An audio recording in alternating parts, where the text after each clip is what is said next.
मेरा इरादा आप जानते हैं कि मेरा इरादा था 6:10 से लाइव जाने का 7:30 तक, और मैंने अपने इरादा को बदला नहीं। एक्चुअली मेरे चैनल पर बहुत कम आदमी है, 50 से कम सब्सक्राइबर में आप लाइव नहीं जा सकते हैं, और अभी 3 ही सब्सक्राइबर है, तो लाइव तो मैं जा नहीं सकता। लेकिन मैं जब तक 50 होता है तब तक मैं वीडियो बना करके अपलोड मार रहा हूँ। लेकिन ये 8 दिन में हो सकता है कि लाइव भी वीडियो अवेलेबल हो जाए। तो चलिए इसमें हम लोग देखेंगे पूरे बुक का फॉर्मूला, पूरे बुक में हमको क्या क्या फॉर्मूला पढ़ना है। तो जैसे ये देखिए, रियल नंबर में क्या पढ़ना, पहले उसको देखिए। रियल नंबर में सपोज करिए एक नंबर है a और उसका फैक्टराइजेशन है x² y³ और z, और दूसरा नंबर है b, उसका है x y²। यदि आपसे कोई HCF पूछे तो क्या जवाब दीजिएगा, बोलिए। x और y², ये आपका HCF हो जाएगा। और LCM पूछे तो x² y³ और सपोज करिए कि यहां पर हम x³ डाल दें। अब यदि हम आपसे HCF पूछेंगे तो क्या x² y², और LCM में यहाँ क्या आ जाएगा, रिलेशन क्या है, LCM इंटू, नोट कर लीजिए, LCM equal to A into B। अब इसमें क्या क्या क्वेश्चन हो, LCM दे देगा नहीं, HCF दे देगा, एक नंबर दे देगा, दूसरा नंबर निकालने पूछ सकता है, या दोनों नंबर दे देगा, LCM दे देगा, HCF निकालने पूछ सकता है। यही फॉर्मूला है। रियल नंबर में इससे ज्यादा फॉर्मूला है नहीं। एक क्वेश्चन आपका वही है, 6n can never include the digit 0। Polynomial में क्या फॉर्मूला पढ़ना है। चलिए पॉलिनोमियल का पहले फॉर्म देख लें, ax² plus bx plus c। This is quadratic polynomial. A is the coefficient of x², b is coefficient of x, and c is constant।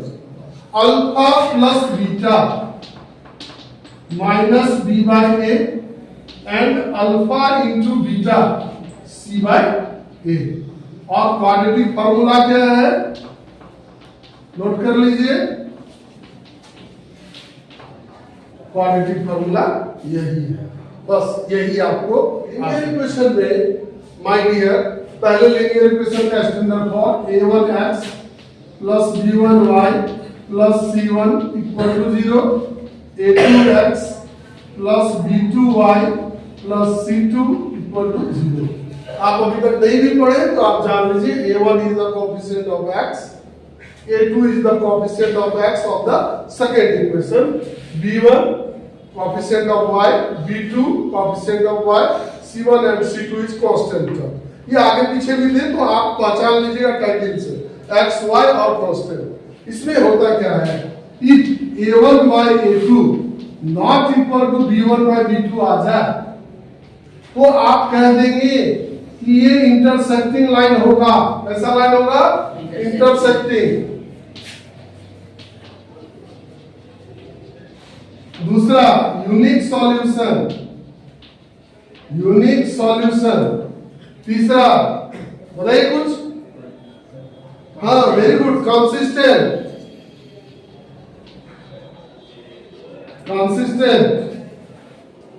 Case 2, if a1 by a2 b1 by b2 not equal to c1 by c2, line होगा parallel. ध्यान रखिएगा, line क्या होगा, parallel. और ये solution कैसा होगा, no solution. Parallel line, no solution, कोई सॉल्यूशन नहीं होगा, और इसको बोलते हैं inconsistent.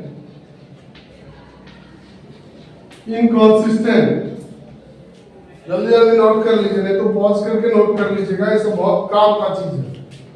a1 by a2 is equal to b1 by b2 is equal to c1 by c2।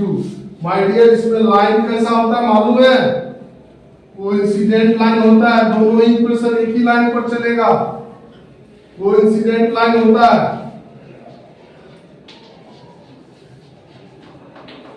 Line होता है और इसके इनफिनाइट सॉल्यूशन होते हैं, इनफिनाइट या मेनी इनफिनाइट सॉल्यूशन होते हैं, और इसको बोलते हैं कंसिस्टेंट। यानी कंसिस्टेंट का दो केस बन रहा है, एक ये यूनिक और एक इनफिनाइट।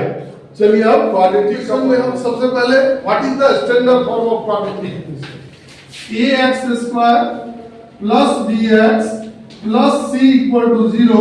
और एक चीज ध्यान रखिएगा, a is not equal to 0। इसका क्या मतलब होता है? b 0 हो सकता है, c 0 हो सकता है, लेकिन कोएफिशिएंट ऑफ x² कभी भी 0 नहीं होगा। क्लियर है?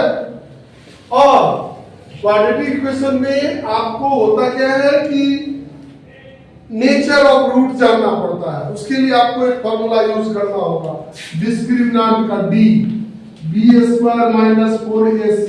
रूट मत चढ़ा दीजिएगा इस पर। अब देखिए d जब आप निकालेंगे और d 0 हो जाएगा तो क्या लिखिएगा? रियल एंड क्या लिखिएगा? Real and equal. इसको हम कट कर देंगे। आप लोगों को बताते हैं, बोलने में पीछे मत रहिए। हम कैमरा एक बार आपकी तरफ भी घुमाएंगे। बोलने में पीछे मत रहिए, आवाज आने दीजिए। जो आ रहा गलत नहीं बोलिए, खाली लगे कि मैं बच्चों के साथ। d equal to 0, real and equal. यानी कहने का मतलब इसका जो दो 0 होगा, अल्फा और बीटा, ये दोनों 0 होगा। एक चीज और जान लीजिए, d कब 0 होता है? जानते हैं? परफेक्ट स्क्वायर के केस में इस तरह का एक्सप्रेशन जब इसको आप बढ़ाइएगा ना, x² प्लस 6x प्लस 9, 100% इसमें क्या आएगा? d 0 आएगा। जब d 0 आ जाए तो समझिए परफेक्ट स्क्वायर है। फैक्टराइज करना बड़ा आसान है, a² 2ab प्लस b² के फॉर्म में कर देंगे, d निकालने से सब आइडिया मिलता है। हट छोड़िए। चलिए d इज ग्रेटर देन 0, क्या लिखिएगा? Real and unequal. अनइक्वल का एक और है, two distinct roots. Two distinct roots.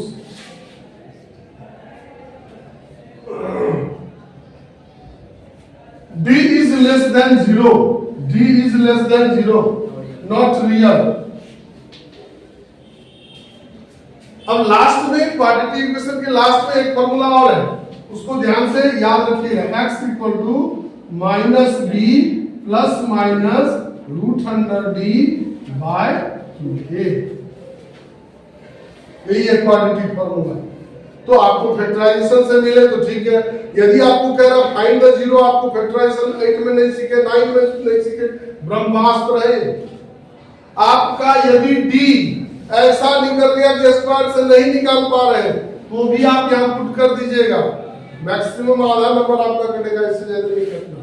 चलिए अब हम लोग एपी मैथमेटिक प्रोग्रेशन में सबसे पहले आप ये जान लीजिए कि if a2 minus a1 equal to a3 minus a2 equal to a4 minus a3 equal to dot dot dot, then a1 a2 a3 a4 और a3, ये एपी में होगा। यदि ऐसा सिचुएशन है तो वह एपी में होगा। यदि आप किसी भी एपी को कैसे चेक करेंगे? a2 minus a1, a3 minus a2, a4 minus a3 सब कांस्टेंट आ रहा है तो एपी में है, अदर देन एपी में नहीं है। तो एपी में क्या होता है? कॉमन डिफरेंस निकालना होता है, d। तो d मतलब a2 माइनस a1 हर बार।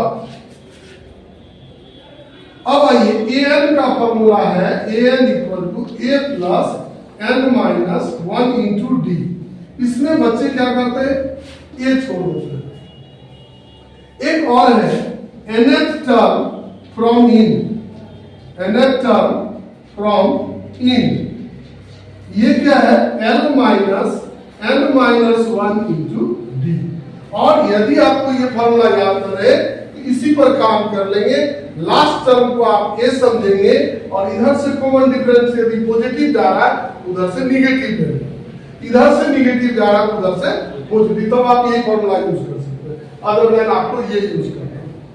उसके बाद आपका फॉर्मूला है Sn का दो formula n/2 a plus an और Sn का एक फॉर्मूला है n/2 2a plus n minus 1 into. तो मानिए जब लास्ट टर्म दिया है तो आप ये यूज कर लीजिए, और लास्ट टर्म नहीं दिया हो ये यूज कर लीजिए, दोनों सेम ही चीज है। इसमें an निकाला हुआ है, इसमें an इसी के साथ निकालना। एक और फॉर्मूला है an माइनस Sn माइनस 1। इसको ऐसे समझिए a8 equal to S8 minus S7, इसको ऐसे समझिए। में 3 टर्म 4 टर्म 5 टर्म का क्वेश्चन आता है तो क्या करते हैं, पहले हम ए पी लिखते हैं, a plus b, a plus 2d, a plus 3d dot dot dot. क्या इसमें से 3 टर्म हम ले सकते हैं? क्या ले लीजिएगा, कभी सवाल नहीं बनेगा, कोई वेरिएबल कैंसिल ही नहीं होगा, बाय क्वाड्रेटिक में चल जाइएगा। पूरे मैथमेटिशियन की इच्छा हो रही है कि आप कम मेहनत में काम करें, उन्होंने क्या किया, इस सीरीज को पीछे लेके चला, देखिए पीछे लेके चला, देखिए और क्या किया, सो देखिए अब लिख रहा है 3AP, 3AP क्या लिखेगा बोलिए, बोलिए a माइनस b a और a प्लस b। इस सवाल को बनाते टाइम यदि a का आंसर आ रहा है कभी बताइएगा this is first term, a आपका सेकेंड टर्म है, a माइनस d आपका फर्स्ट टर्म है, a प्लस d आपका थर्ड टर्म। क्लियर है ना, गलती नहीं करिएगा। अब 5AP, 5AP कोई टेंशन नहीं हुआ, यहां से देखिए a minus 2d, a minus b, a plus b और a प्लस 2d। लफड़ा कहां आया वो देखिए, 4AP में लफड़ा आया, क्यों आया, किधरों से सेटिंग नहीं बैठ रहा, कैसे ले 4AP, परेशानी है। तो क्या किया जानते हैं, एक एक छोड़ के ले लिया, ये क्या समझिया, देखिए तो a minus 3d, a minus b और a प्लस b और a प्लस b। इसमें कितना भी घुमाए, पहला टर्म लास्ट टर्म का प्रोडक्ट ये है, अस्थिर से क्वेश्चन पढ़िएगा जरूर बन जाएगा। एपी में यही फॉर्मूला इस सेक्शन में, ज्योमेट्री में लगता होगा आपको कोई फॉर्मूला नहीं है, कुछ बात है जो हम बताना चाहते हैं। पहला बात क्या है वो आपको बोल देगा कि ये D और E जो है वह BC के पैरेलल है, दिमाग में रखिए ये दोनों लाइन पैरेलल है, ठीक। और आप जब लाइन पैरेलल है तो क्या सब लिख सकते हैं, AD by d equal to क्या, AE बाई ये लिख सकते हैं। आप AD बाई AB भी लिख सकते हैं, AE बाई AC भी लिख सकते हैं बाय यूजिंग कोरोलरी। आप BD बाई AB भी लिख सकते हैं, CE बाई AC भी लिख सकते हैं बाय यूजिंग कोरोलरी। मेन चीज ये है, लेकिन आप देखिएगा क्या कि आपको करेगा क्या, ये दे देगा आपको 2x, ये दे देगा 3x, ये दे देगा आपको मान लीजिए 5x और पूछ देगा ये क्या होगा। ऐसे में आप भूल के भी टेंस मत लगाइएगा, आप क्या लगाइएगा वो देखिए, ट्रायंगल ADE सिमिलर हो जाएगा आपका किससे, ABC से, क्यों, ये देखिए ये कॉमन है, हो जाएगा। तो आप यहां से क्या लिखिएगा, AD बाई AB और फिर क्या लिखिएगा, DE बाई BC। आ गया ना रिलेशन। तो इस पर एमसीक्यू पूछता है, आप ये ध्यान दीजिएगा पूछ क्या रहा, ये सारी पूछ रहा है क्या, ओ अच्छा से नोटिस जाना, अरे ये पूछ रहा है ये वाला, अच्छा ध्यान से जाना, बीपीटी से जाना, ट्रायंगल में इस चीज को ध्यान रखिएगा, इससे एमसीक्यू पूछना ही पूछना है, ये सब ऑट है। उसके अलावा इफ AD is interior या exterior bisector of angle A.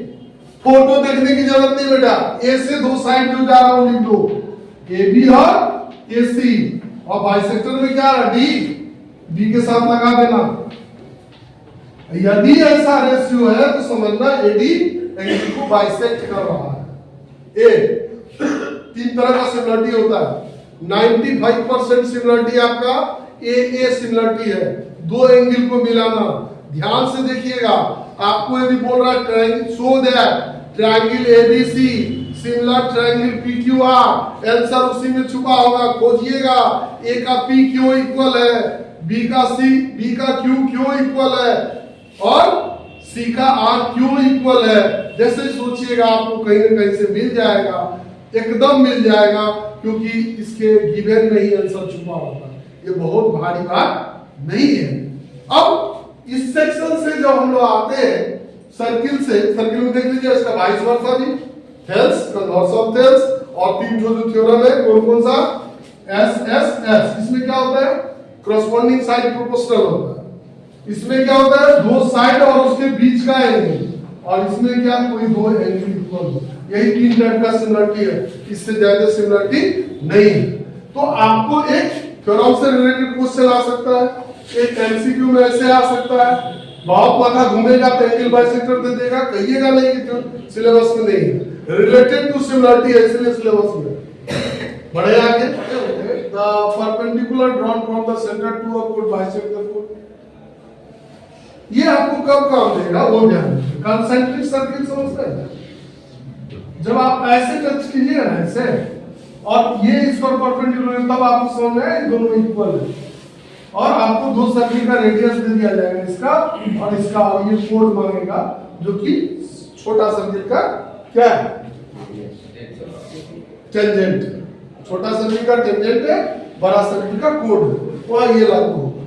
Angles in semi circle in 90 degree, ये आप पहले से पढ़ चुके हैं। अब ये देखिए, ये इस दोनों एंगल में रिलेशन, ये यदि 30 है तो ये क्या होगा 60, ये 45 है तो ये, और उल्टा में चलिए, ये 120 है तो ये 60। अच्छा जानते करके फंसते आपको में ऐसे मिला देगा, बोलेगा रेडियस ऑफ कोड इक्वल है, आप कंफर्म हो जाए ये एंगल 60 डिग्री होगा।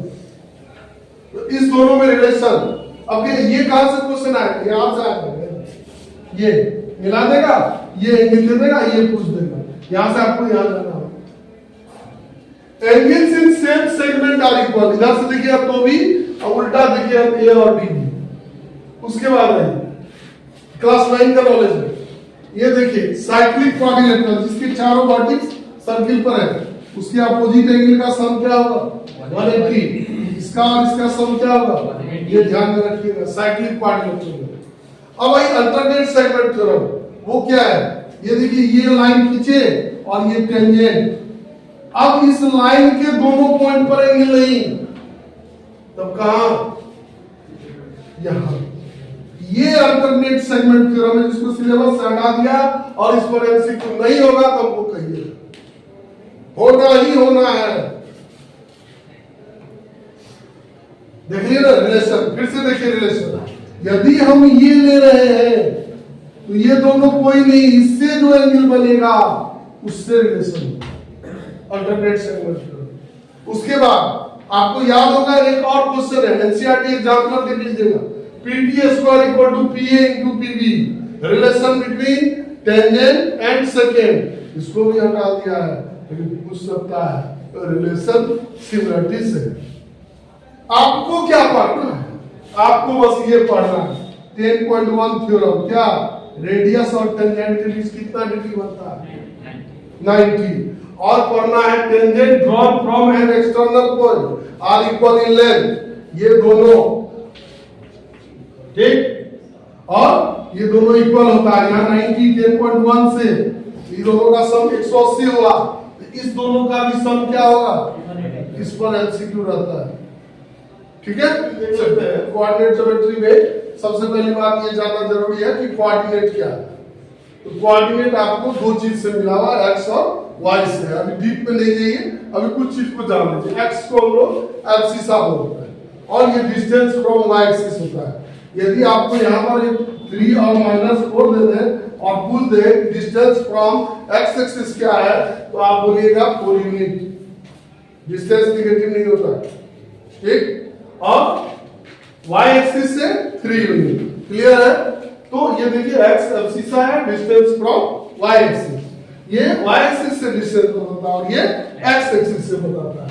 और उसके बाद कोई भी पॉइंट, यदि x एक्सिस पर कोई पॉइंट है, ये सपोज करिए ये पॉइंट है 1, इसका कोऑर्डिनेट 1, 0 है। ये सपोज करिए -2, ये हो जाएगा 0, -2।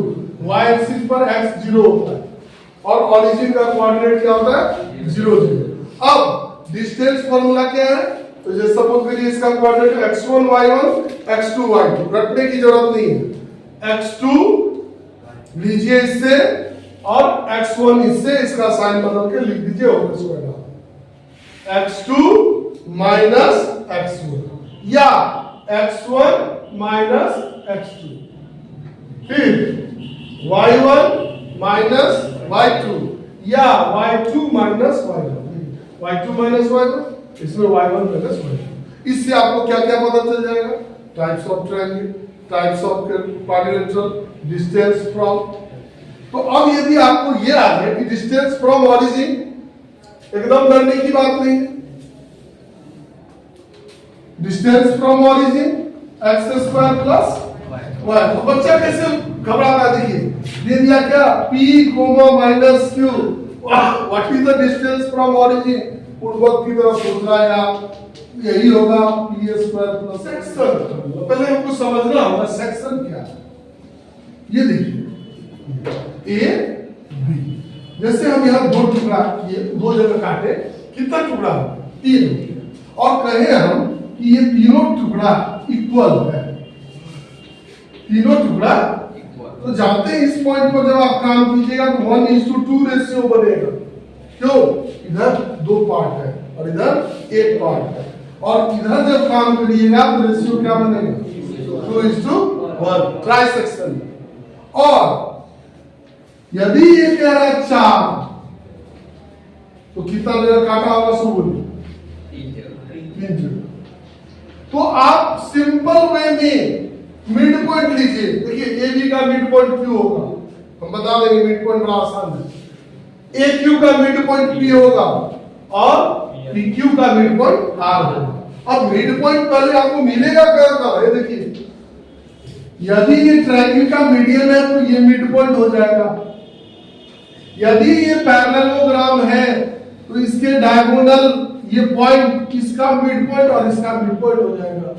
यदि ये सर्किल है तो डायमीटर, ये सेंटर मिड पॉइंट हो जाएगा। तो चलिए फटाफट मिड पॉइंट का फॉर्मूला जान लें, x = x1 + x2/2 और y = क्या होगा, बोल दीजिए। क्लियर है, मिड पॉइंट कहाँ लगेगा, सर्किल में, जहां मीडियन ड्रॉ होगा और जहां पर पैरेललोग्राम या रोम्बस या रेक्टेंगल होगा, ये मिड पॉइंट लागू होगा। नोट कर लीजिए, लेकिन आप सिलेबस में नहीं, एनसीईआरटी में नहीं है माय डियर। ये सेक्शन फार्मूला का ही दिया हुआ है। यदि सेक्शन फार्मूला है तो सेंट्रॉइड भी हो सकता है। सेंट्रॉइड का फॉर्मूला बड़ी आसान है, x = जानते हैं, सबका पहला लेटर जोड़ दीजिए, x1 x2 और x3, अब y क्या 3, जैसे मिड पॉइंट पे 2 है, y का क्या होगा अभी बताइए, y3/3, ठीक है। अब आ जाइए सेक्शन क्या है। सेक्शन जब 2 खंड में बढ़ता है, यहां पर क्या होता है कि हम आपको बोलेंगे फिर कि फॉर्मूला बंद रखो, इस m को आप उठा के यहां रख लो और इस m को आप उठा के यहां रख लो, और यहां जो कोऑर्डिनेट x, y है, ये x उठाइए आप, और m का, चूंकि पहला लेटर लिए है, m का पहला लेटर से मल्टीप्लाई करेंगे, फिर n का पहला लेटर से करेंगे, यानी पहला लेटर लेना है तो पहले से मल्टीप्लाई करेंगे, और y नहीं है तो आप बोलिए तो m का मल्टीप्लाई किससे करें, my2 प्लस my1, y क्या m + n, और इसमें जानते हैं कभी कभी रेशियो गायब कर देगा, कभी कभी यहाँ का कोऑर्डिनेट गायब कर देगा, कभी कभी कोऑर्डिनेट भी नहीं देगा, रेशियो भी नहीं देगा, बोल देगा ये एक्स एक्सिस से कर रहा है। या आपको एक इक्वेशन दे देगा, एनसीईआरटी में देख लीजिएगा, आपको ऑप्शनल एक्सरसाइज का पहला क्वेश्चन जो है बड़ी इंपॉर्टेंट क्वेश्चन है, सेक्शन फॉर्मूला का। और एक इंपॉर्टेंट क्वेश्चन क्या है वो भी देख लीजिए। आपको दे देगा AP इक्वल टू 3/7 AB। आप 3:7 लेके नहीं बढ़िएगा, फिर जब हम चैप्टर पढ़ाएंगे तो आपको बता देंगे 3:4 होगा या रेशियो ठीक कर लीजिएगा। आते हैं हम जो कि सबसे ज्यादा भूलने वाला चैप्टर है, और वो भूलने के पीछे आप लोग कारण नहीं है, हमारे जैसे गुरु जी का। बच्चे को सबसे पहले क्या सिखाते हैं, पंडित बद्री प्रसाद हरिहर नहीं, और बोलते इसी पर सब कुछ हो जाएगा, साइन कॉस टेन। नतीजा क्या होता है, कोई भी काम करने लगता है तो उसको पंडित जी के पास जाना पड़ता है, पंडित बद्री प्रसाद हरिहर को, तब ये उसको पता चलेगा P/H माय डियर कहां फंस रहे हो आप। आपको याद करना चाहिए एक चीज, tan theta perpendicular by base. आप 9 में पढ़े थे slope depends upon perpendicular and base, और स्लोप इज 10। तो tan थीटा का फॉर्मूला क्या हुआ, परपेंडिकुलर बाय बेस। तो साइन का क्या हुआ, P/H, cos का क्या हुआ, B/H। तो tan थीटा का एक फॉर्मूला साइन बाय cos होता है, वो आपको बताएगा कि साइन का फॉर्मूला P/H होता है, cos का फॉर्मूला B/H होता है, तभी H कैंसिल हुआ होगा। और यदि आप ये रेसिप्रोकल वाला रिलेशन याद रखना है कि साइन थीटा यदि P/H होता है, cosec क्या होगा, बोलिए H/P। cos यदि B/H होता है तो sec क्या होगा, tan यदि आपका P/B है तो cot क्या होगा, वेरी गुड, ये दिमाग में सेट रखिए, समझ में आ रहा है। और नहीं तो लास्ट उपाय है, उससे आप बहुत से बहुत रेशियो बना लीजिएगा। पाइथागोरस देख रहे हैं आप, तीनों जगह आप एक ही फॉर्मूला लिखे। क्यों लिखे, ताकि एग्जाम हॉल में भी आप भूलने लगे तो आपको याद आ जाए। तो पहला आप ये रिलेशन देख लीजिएगा, साइन का रेसिप्रोकल कौन है, cosec। तो साइन का यदि P/H है तो cosec का क्या होगा, H/P। cos का रेसिप्रोकल है sec, cos का P/B तो sec का क्या होगा, B/H, इसका होगा H/B। tan का P/B तो cot का B/B। और अब इस तीनों फॉर्मूला से खेल करेंगे, इसमें हम सब में h² से डिवाइड मारेंगे। अब h² से डिवाइड मारे तो ये क्या बना, बोलिए P/H sin स्क्वायर थीटा, और ये क्या बन गया, इक्वल टू क्या आ गया 1। अब इसमें आप दो फॉर्मूला और बना लीजिए, sin square theta equal to 1 minus क्या, cos square theta equal to 1 minus क्या, नहीं होगा या नहीं। अब ये इसको देखते हैं, इसमें क्या करिए, b से सबको डिवाइड मार दो, बोलिए P/B को क्या बोलते हैं, प्लस क्या 1 इक्वल टू क्या आ गया, sec स्क्वायर। नहीं, tan स्क्वायर का फॉर्मूला निकालना है, क्या करेंगे, -1।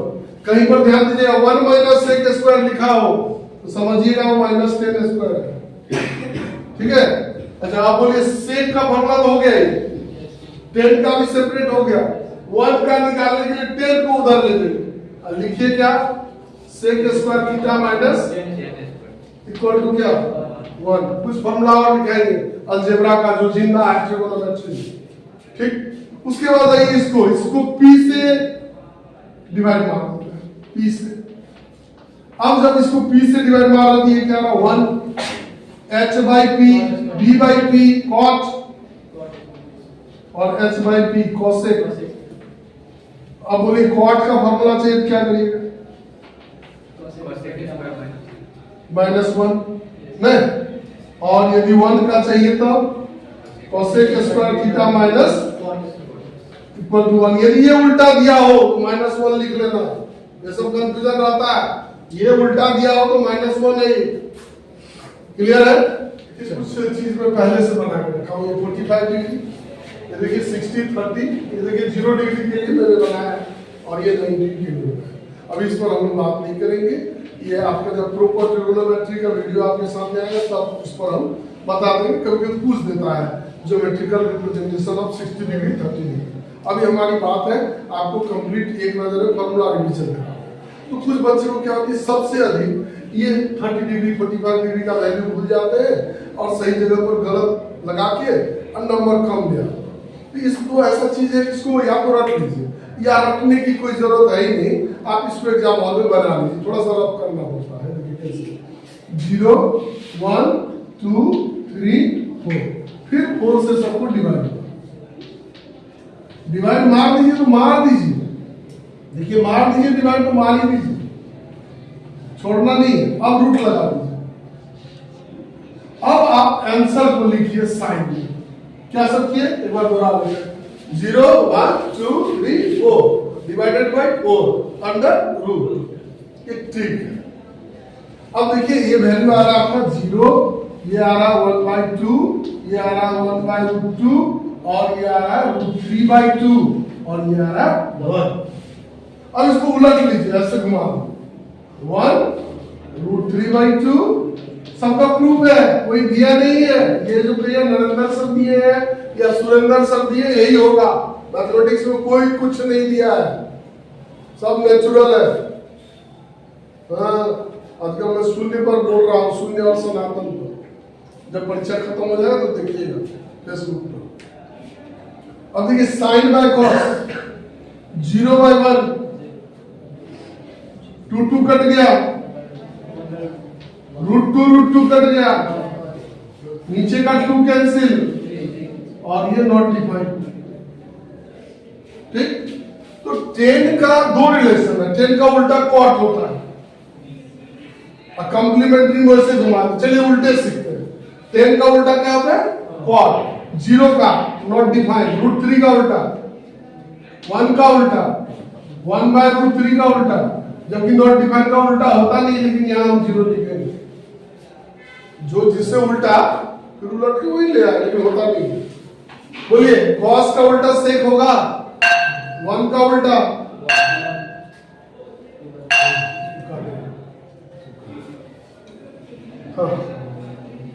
देखिए कॉस का उल्टा सेक होगा तो 1 का उल्टा 1, √3/2 √2 1/√2 1/2 और नॉट डिफाइंड।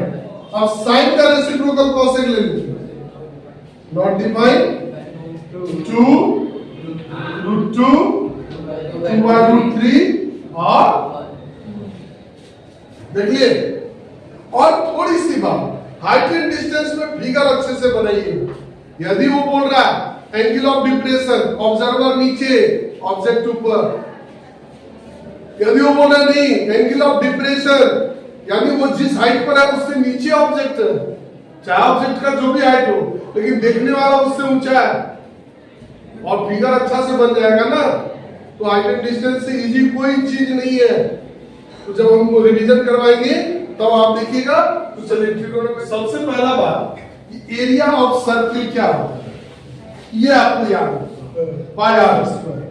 ये देखिए पाई आर स्क्वायर। और दूसरा चीज आप ये सरकमफेरेंस होता है आपका 2πr। तो एरिया ऑफ रिंग तो आपको पता ही होगा, बड़ा सर्किल में से छोटा सर्किल घटा दें फॉर्मूला बन जाएगा। और ये a + b a - b में जा रहा नहीं। उसके बाद आप एरिया ऑफ रिंग का फॉर्मूला देख रहे हैं πr1 प्लस, ऐसे ये होता πr1 स्क्वायर - πr2 स्क्वायर, लेकिन इसको आप कॉमन लेकर के आगे बढ़ा देंगे, आप कर सकते हैं। अब भाई एरिया ऑफ माइनर सेक्टर में हम देखिए क्या लिखे πr², यानी एरिया ऑफ सर्किल लिख दिए। क्या ये होगा? नहीं होगा। आप लिखेंगे यहां एंगल लिखिए क्या थीटा बाय क्या 360। अब देखिए एरिया ऑफ मेजर सेक्टर आपको क्या याद रखना चाहिए πr²।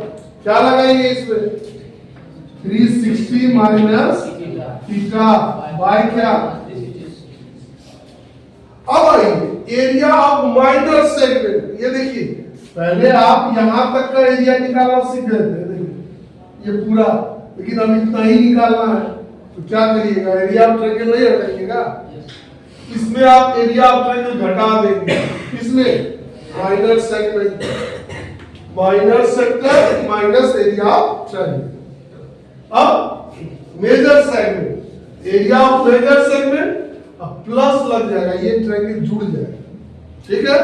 ऐसे जनरल आपको एरिया ऑफ सर्कल पता है, माइनर निकल गया है तो घटा दीजिए, मेजर निकल जाएगा। अब आ जाइए लेंथ ऑफ आर्क में, देखिए हम सर्कमफेरेंस लिखे, आर्क प्लस 1,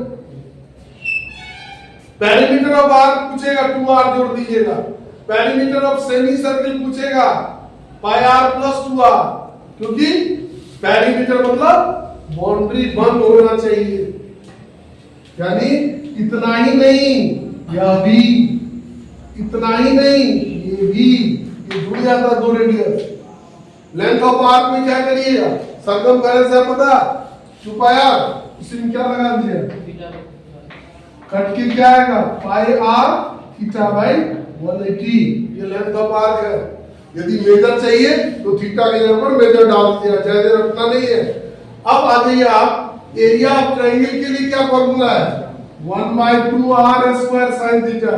कब यूज करेंगे, जब 0 to 90 रहेगा, जब उससे बड़ा आ जाएगा तो आप उसको अलग अलग नहीं करने लगिएगा, ये फॉर्मूला यूज कर लीजिएगा, r square sine theta by 2, sine by 2 नहीं, साइन थीटा बाई 2, 80 डिग्री है तो 40 हो जाएगा, cos थीटा बाई 2, ये यूज करना। एरिया ज्यादा नहीं बिछाया है, जो आपको जरूरत है उतना ही मैंने बताया, और इसका यूज जब हम लोग चैप्टर में जाएंगे तब यूज भी बताएंगे, साथ ही साथ ये सारे फॉर्मूला का प्रूफ भी हम बता देंगे जब चैप्टर रिवीजन करवाएंगे, यानी जस्ट इसके बाद जो चैप्टर वाइज वीडियो हम आपको देंगे उसमें ये आपको मिलेगा। अभी क्या है, अभी हम क्यूबॉइड लिए, जिसकी आपको काम है, क्यूबॉइड का वॉल्यूम LBH आपको पता है, TSA आपको पता है, 6 सरफेस होता है, LB 2 बार और LH 2 बार, BH 2 बार, तो 2LB plus BH plus LH, इससे ज्यादा नहीं कटना है यार। Volume of cube A cube और TSA 6A स्क्वायर। अब आ रहा है वॉल्यूम ऑफ सिलेंडर, तो हम आपको पहले भी बोले थे कि एरिया ऑफ सर्किल याद रख लीजिए, तो देखिए वॉल्यूम ऑफ सिलेंडर में लिखा है ना एरिया ऑफ सर्किल, इसमें क्या लगा देंगे H, हो गया वॉल्यूम। अब ये देखिए सर्कमफेरेंस है लिखा हुआ, इसमें H लगा देंगे, ये CSA हो जाएगा, CSA मतलब समझते हैं ना, ये वाला पार्ट, ये वाला पार्ट CSA, ये नहीं पेंदी नहीं, ये पार्ट देखिए CSA कर्व सरफेस एरिया 2 पाई RH। अब देखिए वॉल्यूम ऑफ कोन रखिए मत, इसी का 1/3 होता है, वॉल्यूम ऑफ सिलेंडर का क्या होता है 1/3।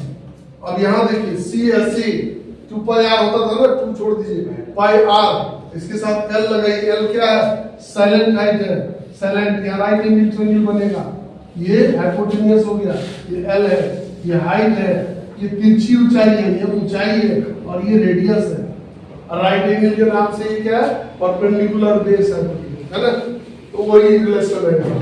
अब volume of sphere 4/3 pi r cube, इसका प्रूफ है, TSA 4 पाई r स्क्वायर, तो देखिए यहाँ वॉल्यूम ऑफ नहीं है, स्क्वायर हम नहीं लिखे, क्यों नहीं लिखे, यानी मतलब आधा, 4/3 का आधा 2/3 होगा, तो आप खुद से लिख लीजिएगा, और ये 4 पाई r स्क्वायर है, इसका आधा 2 पाई r सी की टॉपिक है ये स्टैटिक्स, और स्टैटिक्स में आपको पता है कि मीन निकालने के लिए 3 मेथड है, तो वो खास कोई मेथड नहीं है, सबसे पहले xi निकालने का आप तरीका समझ लीजिए।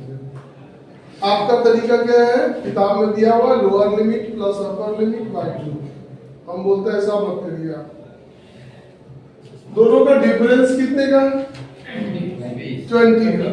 20 का हाफ 10 लोअर लिमिट में जोड़ दीजिए, तो क्या 510, इसमें 10 जोड़िए तो क्या है 530, इसका मतलब क्या है 20 बढ़ रहा है, 550 575, ठीक है, तो ये चीज सब में हो जाएगा, 510 530 550 570 590, देखिए इसमें भी सबके लिए वही होगा, अब आ रहे हैं हम कि डायरेक्ट मेथड में आपका कॉलम क्या बनता है, एफ आई और एक्स आई। इसका क्या मतलब है सुनो कि एफ आई और एक्स आई को आप मल्टीप्लाई करके और यहाँ पर क्या लगा दीजिए सिग्मा एफ आई इसका सम, और यहाँ क्या लगा दीजिए सिग्मा एफ आई, ये फ्रीक्वेंसी का सम, और इसके सम को इससे डिवाइड कर दीजिए, अमीन निकल जाए। लेकिन जब मेथड आता है एज्यूम्ड मीन, वहां डी लेना पड़ता है, तो ये इजी है, बच्चे उसको टफ समझते हैं। देखिए इसका डिफरेंस कितने हैं 20 का। आप किसी एक को ए मान लीजिए, मिड मान लिए, यहां आप लिख देंगे 0। अब 20 का डिफरेंस है तो -20 -20 और 7 का डिफरेंस रहेगा -7 7 और 40। दिक्कत होने लगेगा नीचे साइड में कि भाई ऊपर पॉजिटिव देंगे, ऊपर पॉजिटिव होता तो आप एक्स आई में से ए को घटा लीजिए, 510 में 550 को घटा लीजिए, समझ में आया कौन साइन देना है। ये गड़बड़ी नहीं करना, मैथ को माइनस प्लस क्या एक पॉइंट का भी डिफरेंस बर्दाश्त नहीं है, मैथ सत्य है। चलिए आगे बढ़ते हैं। तो ये आ गया आपका, और एज्यूम्ड में आप ये लेंगे तो वहां पर फार्मूला क्या लेंगे एफ आई डी आई, तो फार्मूला क्या बनेगा सो देखिए, ए आप घटाए है ना, ए आप ऐड कर दीजिएगा और एक्स आई की जगह पर किसको ले आइएगा डी आई को। कौन सा मेथड कहलाएगा एज्यूम्ड मीन मेथड। ठीक, स्टेप में क्या होता है, स्टेप तो और भी इजी है यार, 0 लिख दीजिए, -1 -2 1 2 सब क्वेश्चन में ये होता है, बस इसका हाइट से होना चाहिए। अब क्या होगा, तो आप h से डिवाइड कर रहे हैं, h कौन है, इसका अंतर 20 वही h है, h मल्टीप्लाई कर दीजिए और ये प्लस कर दीजिए, यही क्या हो गया स्टेप डेविएशन मेथड। अब आ रहे हैं हम मोड। मोड कैसे निकालते हैं भाई, मोड कैसे निकालते हैं, तो मोड में एक चीज है, सबसे बड़ा क्लास, सबसे बड़ा फ्रीक्वेंसी 14, तो आपको सबसे पहले क्या लिखना होगा इसमें मॉडल क्लास। क्या लिखना होगा मॉडल क्लास, नंबर मिलेगा इससे मॉडल क्लास। क्या होगा मॉडल क्लास बोलिए 522 540, लोअर लिमिट क्या होगा 520, हाइट क्या होगा 20, अंतर इसका। अब देखिए कौन सा बुक से आपको बनाने का मूड है, एनसीईआरटी। एनसीईआरटी इसको बोलती है F1, इसको बोलती है F0, इसको बोलती है F2। आरएस अग्रवाल से, आरएस अग्रवाल इसको बोलते हैं FM, ये बोलता है FM-1। FM का मतलब है उनका मैक्सिमम फ्रीक्वेंसी, सबसे बड़ा फ्रीक्वेंसी, उससे पहले वाला और उसके बाद में। ये सबसे कोई खास फर्क नहीं पड़ता, आपको फॉर्मूला लिखने आना चाहिए, L प्लस ये माइनस ये, डिनोमिनेटर में इसका डबल माइनस ये इंटू एच। फिर से F1 लिखिए FM लिखिए, लेकिन होता क्या वो जान लीजिए, क्या बड़ा फ्रीक्वेंसी माइनस उसके ऊपर वाला, फिर बड़ा का ट्वाइस माइनस ऊपर वाला माइनस नीचे वाला इंटू एच, एल रहेगा प्लस में, यानी फॉर्मूला बनेगा मोड का क्या L plus FM minus FM-1 by यहाँ क्या आएगा 2FM माइनस FM-1 FM-+1 और इंटू क्या H, और ये आपको समझ में नहीं आया तो आप ये वाला लिख लीजिए, देखिए F1 minus F0 by 2F1 minus F0 minus F2 into H। छोड़ दीजिए इसको, आपका नाम कमल, आप लिख दीजिए Fk minus Fk-1 by 2Fk minus Fk-1 minus Fk+1 into H। ये सब कोई फर्क नहीं पड़ता, दिमाग में ये सिर्फ रखिए, ये माइनस ये डिवाइड में इसका ट्वाइस माइनस ये माइनस ये, आपका मोड बन जाएगा। और मोड का एक और फॉर्मूला है क्या 3 मीडियन माइनस 2 मीन, है ना, वो सब सेंट्रल टेंडेंसी है, मीन मीडियन मोड। और मीडियन में क्या होता है भाई, मीडियन में CF निकालना होता है 12 में ये जोड़ दीजिए कितना हो जाएगा 26 में 8, 34 में 6, 40 में 10, n/2 कितना आएगा 50/2 25, 25 इसमें मिलेगा कि इसमें मिलेगा, मिलेगा। तो इसका फॉर्मूला क्या होता है सो लिखिए।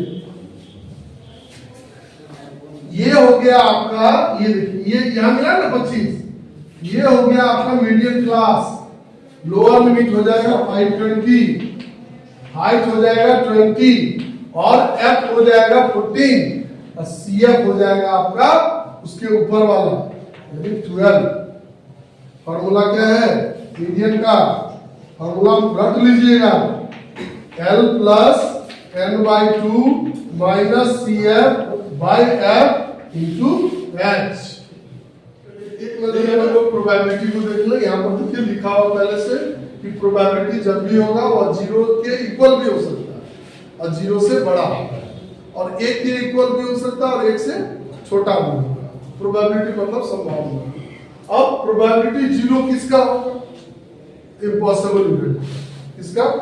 Impossible event. प्रोबेबिलिटी 0 किसका होगा? जो घटना घट नहीं सकती, बस एक्सीडेंट की मैं नहीं हूं और लोग कह रहे हैं वो मर गया, ऐसा नहीं हो सकता। जो उसमें होगा उसके मरने या जीने की संभावना बनेगी, मेरी नहीं बनेगी। Impossible event. लाल गेंद ले जा रहे हैं, पूछ रहे उजला गिरने की क्या प्रोबेबिलिटी? असंभव है। 1 और 2 के बीच में कितना फ्रैक्शन है, सॉरी नेचुरल नंबर तो है। 1 और 2 के बीच में नेचुरल नंबर है क्या? एक भी नहीं है। 1 और 2 के बीच में नेचुरल नंबर है? नहीं है। फ्रैक्शन है, रियल नंबर है, रेशनल नंबर है, वो नहीं है। Impossible event. एक ऐसा नेचुरल नंबर बताइए जो 1 से बड़ा हो और 2 से छोटा हो, एक भी नहीं है। तो इम्पॉसिबल इवेंट। और जब सर्टेन इवेंट हो, लाल गेंद ले जा रहे हैं, लाल गेंद ने क्या 100% गिरेगा तो लाल ही गिरेगा, तो प्रोबेबिलिटी क्या होगा 1। अच्छा प्रोबेबिलिटी ई और नॉट ई याद रखिएगा 1 होता है। आपको बोल देगा फलाने का सेम बॉडी होने का ये प्रोबेबिलिटी है, नहीं होने का क्या होगा?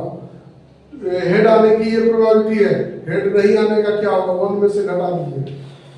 उसके बाद किसी भी एक्सपेरिमेंट में जितना भी एलिमेंट्री इवेंट है उसका जब हम प्रोबेबिलिटी निकालेंगे उसका सम होगा 1, क्योंकि ये इक्वली लाइकली आउटकम्स है। आप देखिए ना टॉस करते हैं किसका? कॉइन का।